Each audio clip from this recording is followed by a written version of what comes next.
Redditors related to a psychopath. What is your creepiest, holy shit, I might get murdered story? Story 1. My nephew, through marriage, is a crazy little shit. Once the entire family was playing hide and seek. He was around 9. He didn't like where I hid, so he flew into a rage. He tried to hit me. I grabbed his wrist and twisted just enough to subdue him. He screamed like a freaking maniac.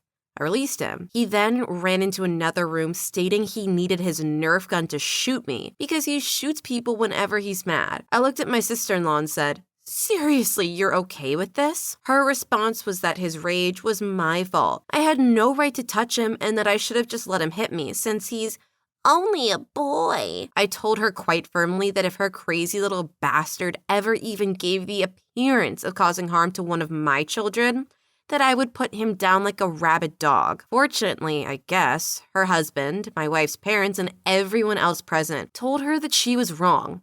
Her kid was effing nuts, and that was a serious red flag. Flash forward 2 years. Kid is still crazy, but that's everyone else's problem, because he's still just a boy. I'm staying at their house.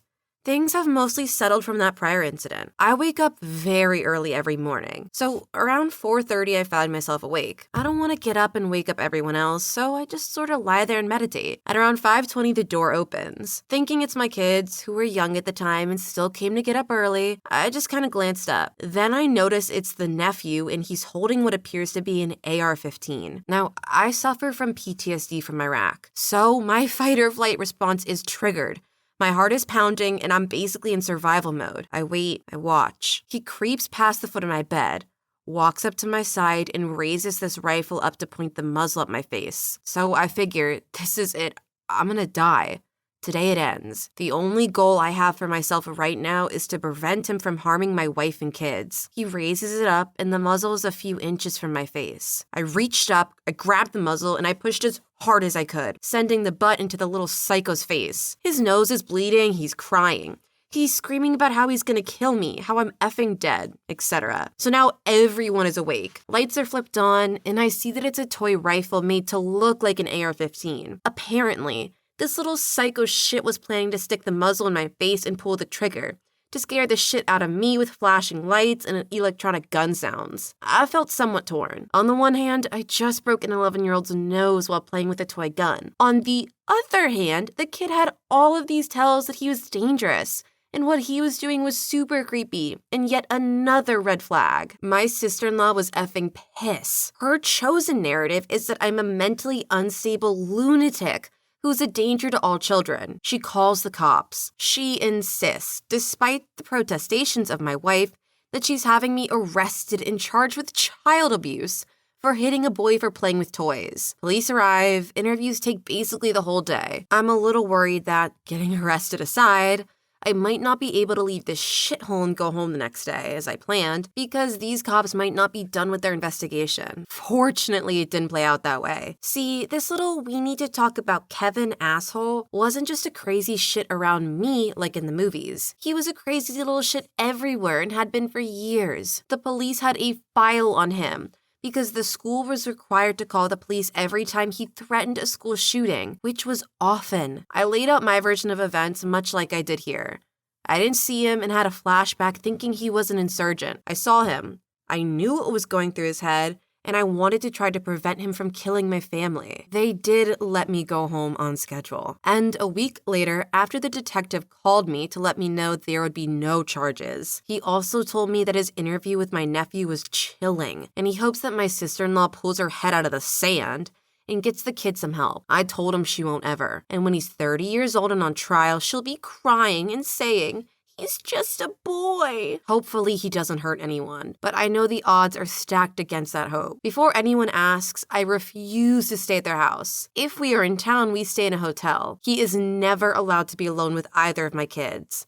And he is also not allowed in my home since he was caught trying to steal a pocket knife, which he said he needed for surgery on the family cat. He was almost 12 at the time. Look, I'm gonna get really honest for a second, and I'm sorry if it hurts anyone, but I absolutely hate how people excuse children's anger, especially little boys, and play it off as nothing. You should always educate your children if they are hurting other people, as it is your duty as a parent to teach your child right and wrong and stop them from hurting someone. I feel for OP because they love their sister-in-law. But the sister-in-law needs to pull it together and teach their child before something happens and it's both the child, but mostly the sister-in-law's fault. Okay, rant over. Story 2. Not a family member, but my mother dated a crazy person after her divorce. We moved into an apartment and he moved in with us not long after. He had long hair and blue eyes and a beard and was the spitting image of white Jesus. And he took it to heart after a few people told him about the resemblance. He pulled me aside one day and told me that he had a secret and he wanted to tell me, but I couldn't tell anyone else because the government was looking for him. He confided in me that he was in fact Jesus Christ, and that he had escaped from a government facility after being captured in 1964. He said he escaped with the help of the Pope during his visit to the USA. The Pope's private security force broke him out, and once he was free, the Pope advised him to blend in with regular people. He said the Pope told him not to draw any attention to himself, so no miracles, and tell no one. But he trusted me with this information. Jesus Christ was a roofer, in case you were curious. He constantly carried around his roofing hammer, and one day it went missing. Jesus lost his shit. He locked my mother, my girlfriend, and myself in our apartment until it was found. This lasted 3 days. I was 18 at the time and was much larger than him, and would have had no problem physically removing Jesus from our apartment. But my mother insisted he was having a mental episode, and if I hurt him or did anything, it may mess him up even worse. Turns out he left the hammer, which is really pretty much a hatchet, at a job site, and a coworker drove over to return it. I sat there like an idiot and watched this guy hand an effing axe to this lunatic and did nothing. Big mistakes. Our 3-day-long lockdown turned into 5 days. The final 2 days was this illiterate nutcase attempting to read aloud from the Bible, getting maybe 1 in 5 words right. Remember in school when the teacher would have people read aloud and go around the room, and there was always a dude you knew couldn't read for shit, and his part would last 10 times longer than everyone else's part? Imagine that for 48 hours. Jesus would only let us eat bread and water, and the bread ran out quickly. There was a lake outside our apartment, and on the 5th day, Jesus was looking through the blinds at the lake and called me over to him. He confided in me. Again, he said, "You know, I could walk right across that lake and right up into heaven." I replied, "If you do that, I'll follow you anywhere. Go for it, man. I would love to see you do that." My plan was to get his effing ass out of the apartment and lock the door so my mom and girlfriend would be safe, and pray to this guy's dad that I can run faster than him and make it to a payphone to call 911. He looked at me with his crazy-ass eyes and said, "You trying to get me caught, mother effer? I said no miracles." He raised up his roofing hammer and told me the only way I was following him anywhere was in the afterlife. It was at that point I thought, I'm gonna die, and then he's gonna kill my mother and girlfriend. I came to the sudden realization that I no longer cared if Jesus' mental breakdown would be affected by me beating the shit out of him or not. That was no longer my problem. Mid-rant about some religious shit about 2 inches from my face, I swung as hard as I could and punched him right in the sternum. He still had the hatchet cocked over his shoulder, like someone throwing a football. So the blow caused him to lose his balance and fall over a dining room chair. He crumbled in a heap, and my mother, ever the cool head, screamed at me for hitting him. I had knocked the wind out of him and he was gasping for air. My mother assumed he was dying. I would learn later in adulthood my mother was not the brightest light bulb. My girlfriend booked out the door with me close behind after grabbing my mother's arm and dragging her out of the door. I called the police and they came and got him. Last I heard he was in a hospital after he locked himself in a bedroom, still saying he was Jesus. He was committed after he used a metal throwing dart to pick veins out of his arm. Never did get to see him walk across that lake though. Oh gosh, okay, this was incredibly disturbing to read. I completely respect someone's religion and whatever they choose to believe. Live your life, you know, but it's not right for anyone to believe they are something else and use that as a manipulation tactic. This guy sounds like a failed cult leader, and it's so annoying that your mom got mad at you for your defending yourself and your family. I'm happy he didn't get in trouble with the cops for hitting the guy though. Although who knows, if he really was Jesus, maybe he just healed himself and was fine. Story 3. I have a male cousin who I strongly suspect is some kind of sociopath. When I was a child, I'm female. By the way, I lived next door. He was in high school and I was in grade school. His family had a pool and we often would go over and hang out, which I dreaded because this cousin would, when no one was looking, sneak up on me and either throw me into the water or get in with me if I were already in, and hold me under until I was so out of breath I would actually breathe in water and go limp. And he would pull me up with me coughing and choking, or I would claw desperately grasping for breath. He was laughing all the way. It was horrendous, and it was creepy how jovial his expression was. He did this all the time, and his parents or one of mine, usually my grandmother, would either mildly admonish him if caught, or he would do it when no one was around. For some reason, I was afraid to tell the extent of his abuses. There were smaller things, little acts of harassment like scaring me, taking my stuff, pulling my hair, taunting me. But the near drownings were the worst. This all went down between the ages of me being like 5 to 9 and he was 14 to 18. He also picked me up and literally held me, feet first, over the railing of the Royal Gorge Bridge on a family vacation. I think I went into shock, and I just recall becoming very still. For that, he did get in trouble at least. He apologized because he was forced, but his eyes were always kind of dead, but with a sparkle if he were doing something egregious, like a happy kind of twinkle. Oh, yeah. Once he had his brother hold me down while he poured tequila down my throat. He did get caught for that because I had to go to the ER. As a kid, he was always running away and once killed a stray cat by choking it with barbed wire. He had on some kind of leather gloves. Weird thing is that all the neighborhood boys thought it was cool, rather than call it as crazy. When he turned 16 and drove, he would purposely run over stray animals and laugh and brag about it. No one did one thing. Enablers for sure. Talk about normalizing and minimizing bizarre behavior. He was extremely good looking, like model material, but not to me because I saw what he was under the skin. The high school quarterback, adored by all. Girls fought over him. He played football on a scholarship at a Division I SEC school, but suffered a knee injury that ended his career. In high school and college, he was always getting into trouble, frequent fights and DUIs.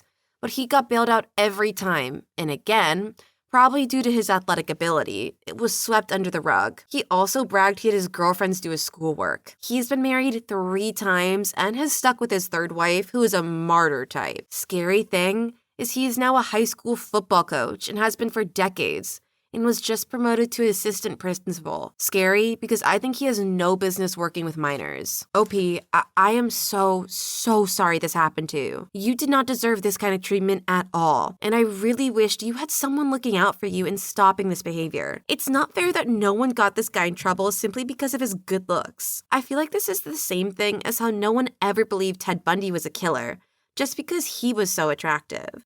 Story 4. I have a cousin who I always knew was kind of crazy. We live in a major city and he never leaves his family's apartment. He just stays in the apartment drawing and playing games. But even though he's weird, I didn't really mind because he's usually very sweet and wouldn't hurt a fly. Or so I thought. When I was in college, I took him and my friend to see a concert. We got pretty drunk, and when we came back, we were hanging out in his living room. His parents were out of town. He started drawing in his little book, and I asked to see it. Turns out he was drawing me sitting there. It was an extremely detailed and accurate drawing of me. I flipped through the book and found all sorts of cool creatures and landscapes, until I landed on a drawing of his brother, dead and mutilated. An extremely detailed drawing. Turning the page, my dad, dead and mutilated. Turn the page, me, dead and mutilated. Quietly, my cousin says, did you find the drawings of the family? I was in shock and disbelief. What the F is this? Why the F would you draw our family like this? He says something like, I think about it all the time. I think about killing you and the rest of them all the time. My friend and I look at each other frightened and silently planning on how we're gonna get out of there. Our shoes were off and our stuff was downstairs. He could see we were upset. He looked disappointed, like we were trying to upset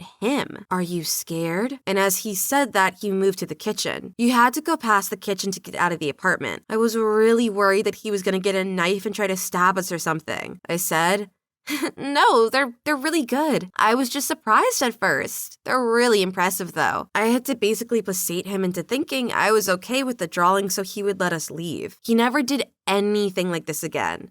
but he gets really weird and creepy whenever he drinks or smokes weed. I told my parents about what happened, and they just kind of shrugged and said, wow, that's weird.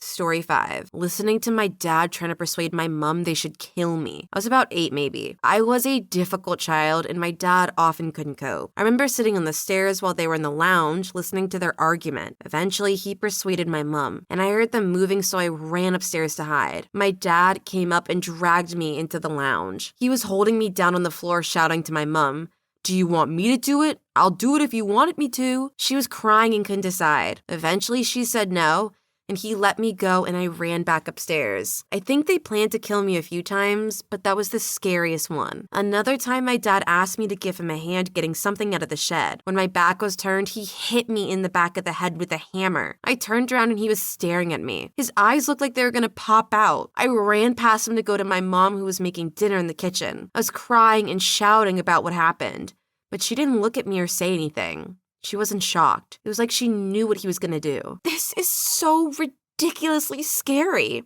I could never imagine my parents doing this. I really hope OP was able to get somewhere safely and with people who value their life and are happy to deal with them, even if they were difficult. Story 6. My aunt has 2 kids, both adopted.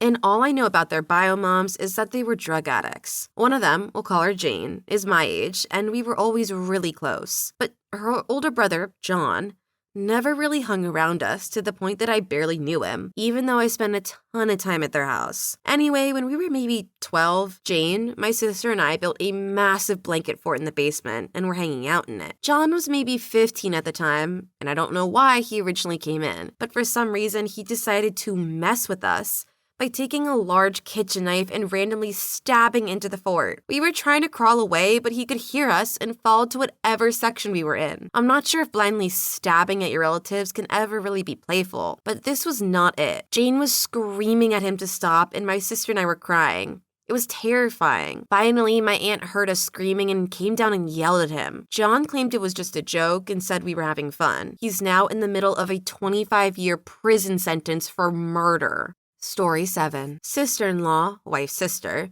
was killed by her estranged husband, who then killed himself. In the weeks leading up to his final acts, we found evidence that he was outside our house at night, including leaving X-rated pictures on our front porch of him and my wife's sister taken years earlier. He wanted us to know he was also around and besmirch his wife's reputation, maybe. Not sure what was going on in his mind. Also, beer bottles, cig butts in the yard. So he was sitting out there for extended periods of time. Filed a police report, and they could do nothing. Months after her death, we learned he had his older son, 7 at the time. He and his little brother would have sleepovers at our house. My kids were the same age. Wife's sister would also occasionally take refuge at our home. He would have him draw a map of the inside of our house, including bedrooms and who slept where. He was making plans apparently. Effed up times. Summer 2001. Family is still kinda effed up, difficult to fully recover, and lots of counseling. His effing reach is extended way beyond the grave. Story 8. When I was about 11 or 12, and my brother around 6 or 7, I was woken up one night by my mom jumping on or over me,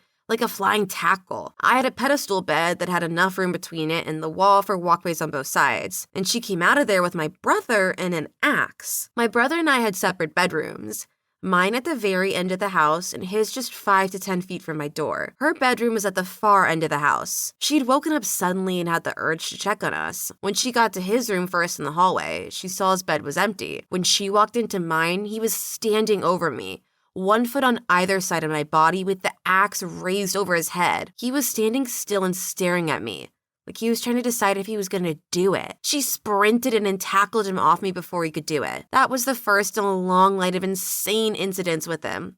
It's been about 18 years since. Wow, talk about a freaky wake-up. Do you guys remember the brothers Cain and Abel? Sounds like a repeat of that story. And it's amazing that your mother had that gut instinct to come check on you and stop what could have been a terrible reality. Story 9. My mother is mentally unstable and has had many moments which led me to cut contact off with her. You know, she's getting extra weird and dangerous when her eyes glaze over and sort of look like they lose any flicker of sentience or intelligence. It's hard to explain. Her eyes become like that of a shark. Her voice, too, will lose all emotional and vocal variance and becomes deep and raspy. She went like this once while I was still washing laundry in the basement while she oversaw me.